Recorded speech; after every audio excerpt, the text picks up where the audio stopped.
காலகட்டம் உங்களுடைய எண்ணங்கள் எண்ணியவாறே பலிதமாகும். அந்த மாதிரி ஆட்கள்லாம் வருவாங்க, உங்களை வந்து தேடி வந்து உங்களுடைய பிரச்சனைகள் கேட்டு உங்களை தீர்த்து வைப்பார்கள். அப்ப ரிஷபம் ரொம்ப சூப்பரான பலன்கள் சொல்லலாம். வெற்றி கொடி கட்டும் 8 திக்கும் அப்படின்னு சொல்லலாம்.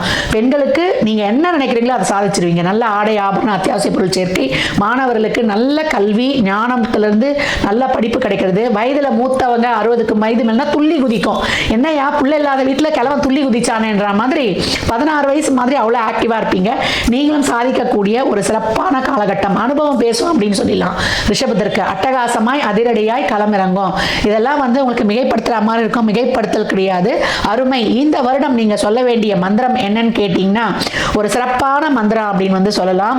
ஓம் கணேசாய நமக. இந்த மந்திரத்தை கேட்ட உடனே நீங்க கமெண்ட் பண்ணும்போது உங்களுக்கான ஒரு சிறப்பான ஒரு வாழ்வின் ஆதாரம் உருவாயிற்று அப்படின்னு வந்து சொல்லலாம். நீங்கள் வழிபட வேண்டிய தெய்வம் யாருன்னு கேட்டீங்கன்னா ஸ்ரீவல்லிபுத்தூர் காளியம்மனை வந்து பத்ரகாளி அம்மனை வழிபடுவது ரொம்ப சிறப்பு. இந்த அம்பாள் வந்து ஸ்ரீவல்லிபுத்தூர்ல இருக்கிறாங்க. எப்ப நேரம் கிடைக்குதோ போங்க.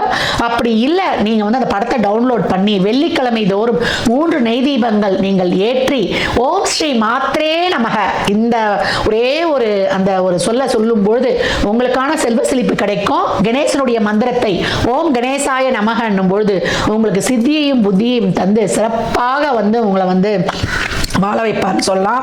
உங்களுடைய பிறந்த கிழமைகளிலோ இல்ல வெள்ளிக்கிழமைகளிலோ ஒரு அன்னதானம் இனிப்போட மேல வந்து ஒரு 11 ரூபாய் சில்லறை பணம், வாட்டர் பாட்டில் தண்ணி, எலுமிச்சங்காய் ஊறுகாயோட கொடுக்கக்கூடிய ரிஷபம் வெற்றி களத்தில் சிறப்பாய் பயணிக்கும்.